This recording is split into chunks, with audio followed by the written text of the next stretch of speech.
O RH para você de hoje recebe a Georgette Lemos, que é especialista em igualdade de gênero e veio falar com a gente sobre empoderamento feminino. No mundo, apenas 9 mulheres em cada 100 chegam ao cargo de CEO das empresas. É algo para a gente discutir, no Brasil não é diferente, não é mesmo? Vamos na nossa entrevista?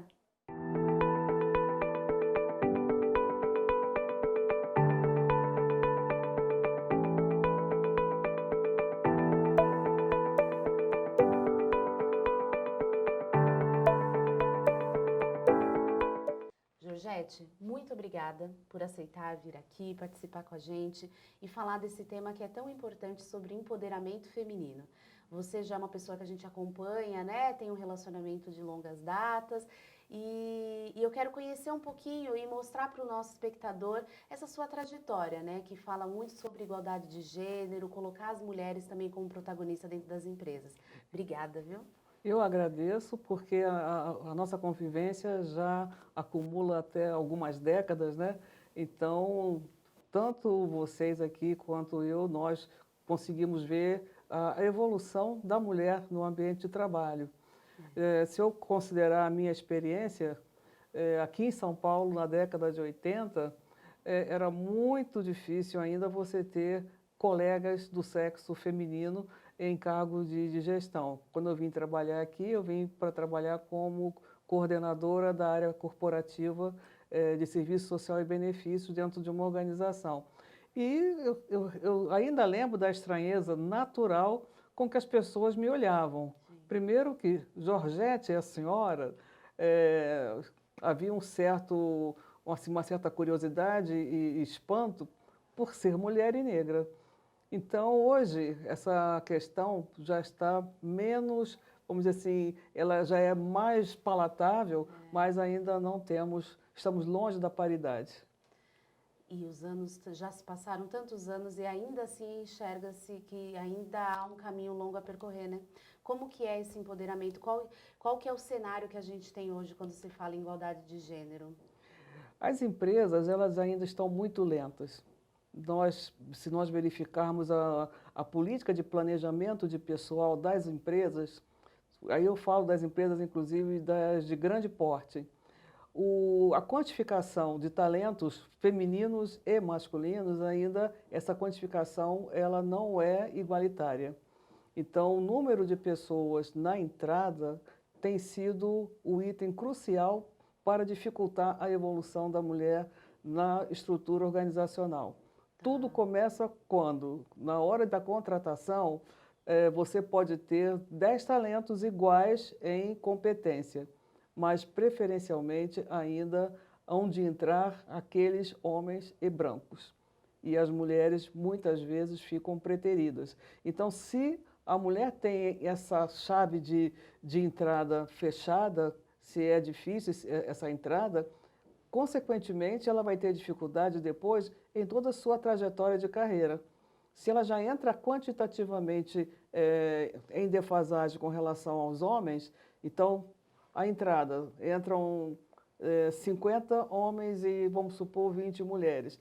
Automaticamente o crescimento vai ser proporcional a esses 50 a 20 e Sim. algumas mulheres vão ficar pelo caminho, porque nós temos nessa trajetória ainda o diferencial da avaliação, e principalmente a avaliação de pessoas que não são preparadas, porque às vezes, nem sempre, né? Mas eu quero deixar assim bem claro, não é a totalidade. Não tem, tem as exceções, É, óbvio, né? as lideranças também não foram preparadas para esse olhar mais equânime. É. Então, quem está no poder, quem está na liderança, é levado a privilegiar ou içar alguém igual. Tá. E na hora de você provocar essa oportunidade para as mulheres, se não for uma mulher que já esteja na alta direção, que já esteja na alta liderança, vai ser mais difícil para as outras mulheres. E Georgette, quando você fala, né, que as pessoas já vêm com essa mentalidade, né, liderança dentro da empresa, quando vai fazer essa contratação, já olha para esse viés. Machismo e sexismo se aprende na escola? Da onde veio isso? Eu acho que aprende na base, né? No núcleo familiar. Então, aquelas pessoas que criam outras pessoas, que nem sempre é pai, mãe, mas enfim, os criadores, essas pessoas é que transmitem valores. E, de repente, esses valores são desalinhados com a atualidade e futuro. Então, nós aprendemos, repetimos, reproduzimos, a escola reforça, porque as nossas condições de aprendizagem em escola não permite que haja uma atenção individualizada. Então, uma pessoa pode ter uma herança de informações mais construtiva, ou outra menos construtiva, mas ela vai para um meio onde ela vai ter uma informação de grupo, de massa. E essa informação vai sendo alicerçada porque ela é confrontada com a sociedade. E as pessoas não querem ficarem fora, elas precisam ser aceitas nos diversos grupos de convivência. Então, muitas vezes, pessoas que já pensam fora da caixa, elas temem e entram para a caixa porque elas não querem ficar excluídas. No trabalho, essas questões não são tidas assim como questões de fala do dia a dia, a não ser por aquelas empresas que têm já no seu DNA a questão da diversidade, que a diversidade já faz parte das suas estratégias, reconhecida como um foco para a ação estratégica. Então, essas empresas são as diferentes, mas não representam a totalidade. Então, o que nós vemos é que o comportamento hoje ele é reflexo da educação de valores de ontem. Agora, a geração Z, por exemplo, já nem falo da Y, a geração Z ela é auto-instruída, ela procura as fontes de informação, é a tal da eutagogia, né? Que é o ensino que você é o próprio protagonista. Então, vamos pensar uma criança hoje, um jovem de 12, 13 anos, ele é que vai decidir onde vai buscar a informação. Mesmo que pai e mãe cheguem, tenham tempo e falem, não é assim, ele vai confrontar aquela informação com outras fontes e às vezes na mesma hora. Ele acessa lá o smartphone e vai dizer, bom, é assim mesmo? Isso. E depois ele vai conversar com os coleguinhas que também fazem parte desse mundo digital. Então eu acredito que essa geração Z e outras futuras, elas realmente consigam mudar esse quadro atual de valores. Você acha que a Y ainda não? Algumas pessoas, né? Não estou... porque ainda vem, porque né? ainda sofre, às vezes ela quer mudar, às vezes essa pessoa da geração Y quer mudar, mas ela está subordinada hierarquicamente ou financeiramente a alguém da geração anterior, da X ou da Baby Boomers. E ele não pode romper com essas pessoas. Entendi. É o que a gente estava falando da sororidade, né? Então, talvez, então que você está me dizendo, que eu ia perguntar isso para você, se a nova geração enxerga mais a importância da sororidade. Então, a gente vai ver isso talvez numa próxima, né? Para mim, a nova geração é essa, é a Z 2050 em diante, né? Então, eu acho que essa geração, sim, ela já vai achar, inclusive, de que falavam aqueles nossos ancestrais. Eles não vão entender essa nossa conversa, por exemplo. Eu falo isso porque eu tenho uma pessoa na família com 10 anos que ela me surpreende. E eu, às vezes, fico até envergonhada porque eu sei que ela deve dizer assim, meu Deus, como essas pessoas estão lá atrás ainda, né? Mas ela é sutil e não fala, né? Mas eu vejo assim, a sororidade, inclusive, eu acho que seria muito interessante que as mulheres que estão conseguindo chegar em altos cargos de liderança, que são poucas no Brasil, nós temos somente 6% de mulheres como CEO no Brasil, mas que todas as mulheres, não só CEO, mas as mulheres que assumam uma liderança mais exponencial, que elas pensem realmente em praticar a sororidade ipsis literis, ou seja, que não deixe ninguém para trás. Porque quando a gente fala de empoderamento feminino, eu sempre pergunto, mas que feminino é esse? É a mulher branca? Agora é a mulher negra? É a mulher trans? É a mulher trans e negra? Então, nós não percebemos que exista ainda essa preocupação de trazer todas. Inclusive você falou comigo outro dia, né, que a gente fez aquela matéria do Girl Boss, que foi o site americano que veio com essa inteligência de ser um LinkedIn só para mulheres. E você falou, mas abrange todas, né? É, Você levantou exatamente essa bandeira. eu acho que essa questão, cada uma de nós deve se perguntar, eu, se estivesse no alto escalão de uma organização, se eu tivesse o poder de decisão, como eu agiria? Ou como eu estou agindo? Eu realmente estou compatibilizando o discurso de sororidade e todas juntas na minha prática? Porque o poder vai estar na mão de poucas mulheres. Essas poucas se unindo e pensando de uma forma coesa, traçando metas mesmo. Somos poucas, mas quantas nós podemos alavancar? Cada uma dessas pessoas em uma organização, quantas outras mulheres elas podem atingir? Agora, principalmente, Jogete, o que que é sororidade? Eu te falo isso porque eu li no jornal uma pesquisa feita, acho que em 2017, um tempinho mais atrás, que mostrou que foi uma palavra muito mais buscada do que Bitcoin, por exemplo. Então, foram atrás para saber o que é e o conceito é muito mais belo, né, do que simplesmente, as mulheres se unirem, né? Soror vem de irmãs, né? Então, agora, irmãs brigam também, né? Briga. Mas irmãs Mas se estão amam. unidas, É, isso. irmãs, e a divergência é importante. Então, praticar a sororidade parte do princípio que eu vejo as mulheres como extensão da minha própria pessoa, são minhas irmãs. E o que eu consigo, eu posso estender a elas, vou ter divergências, vou ter dificuldades, melhor. Porque a grande conquista, se fosse fácil, não precisaria fazer, né? Isso. Mas a grande conquista vai ser ir de uma forma lenta, gradual, mas consistente. Acho que a comunicação agressiva, que algumas pessoas defendem, vamos ser mais incisivos. Eu, particularmente, acho que não funciona. Pelo contrário, afugenta as pessoas. Mas eu acho que se você dá elementos para as pessoas refletirem e elas mesmas tomarem consciência dessas questões, é mais trabalhoso, mas você consegue mais consistência, mais profundidade. Que ótimo. Você falou um pouquinho lá atrás que algumas empresas, né, a gente enxerga alguns movimentos de empresas. O que que já é feito que é muito positivo e que deve ser replicado, né? Deve ser falado para mostrar para as outras empresas para elas fazerem também. Primeiro é aquele exercício de olhar para dentro de si mesmo, né? Então, reconhecer que também tem vieses inconscientes, todos nós.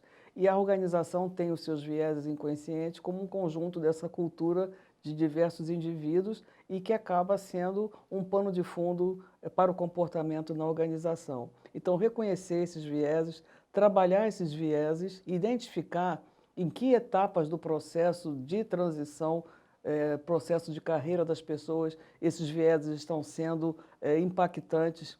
Então, quando é que eu uso e percebo que eu estou usando esses vieses? Mas, para isso, a pessoa precisa saber que ela tem vieses e isso é normal do ser humano. Sim, sim. Né?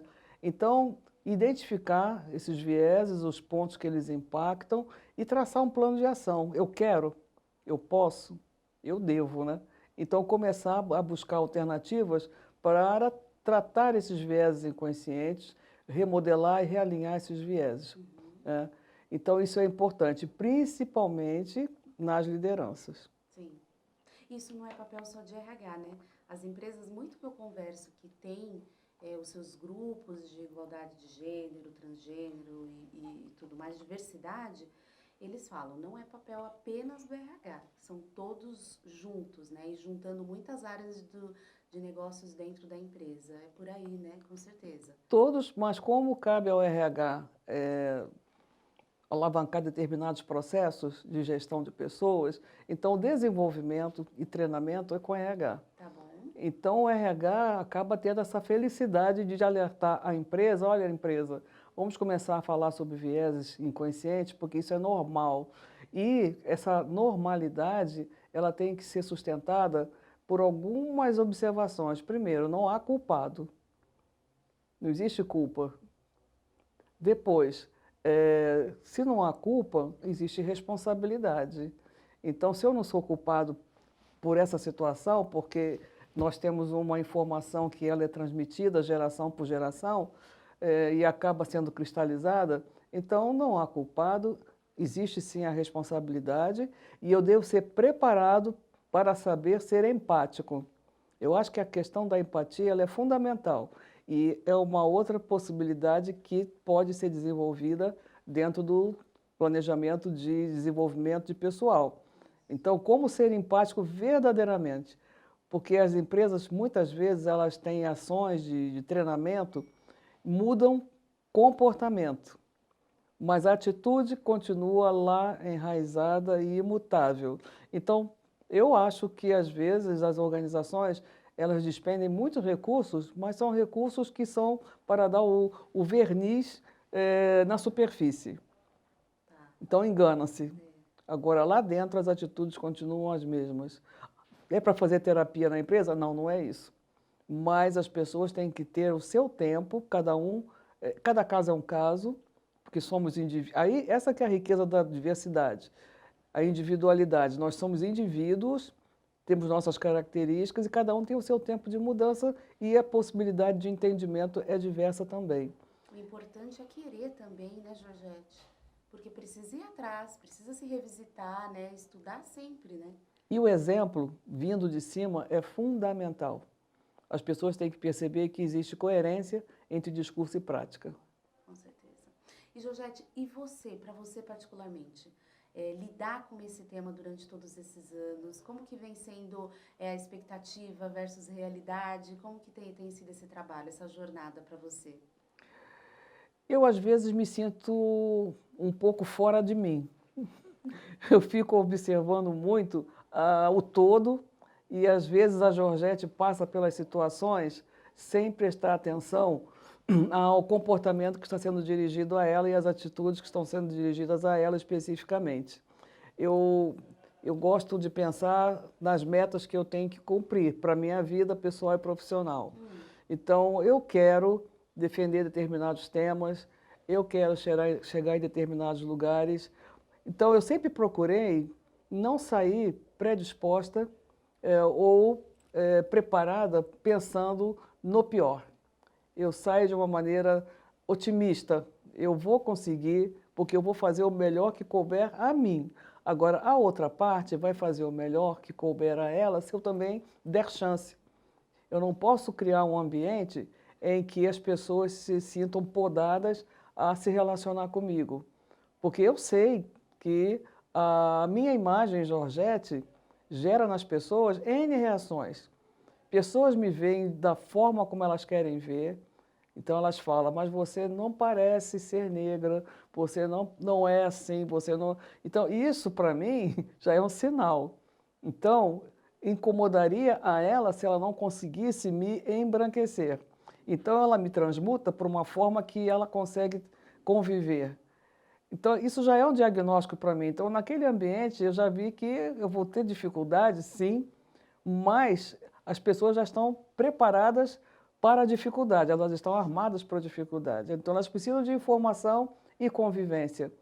Acho que o melhor que a gente pode oferecer para quem pensa diferente não é ficar do lado de fora desse grupo, é entrar nesse grupo. E saber entrar, saber conviver, e aí vai precisar ter muita resiliência, né? E fazer um exercício constante de empatia para poder sobreviver. Então, é dessa forma que eu vejo empatia, resiliência, e eu aplico isso no meu dia a dia.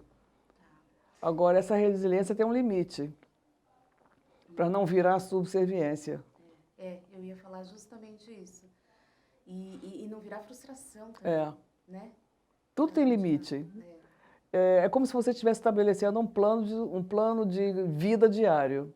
Então, para cada pessoa com a qual você vai interagir, você vai analisar aquela pessoa, e essa pessoa normalmente é uma pessoa que tem uma certa ascendência sobre outras, melhor ainda, aí você vai analisar bem aqui como eu devo me comportar para conquistar essa pessoa, trazer para o meu lado.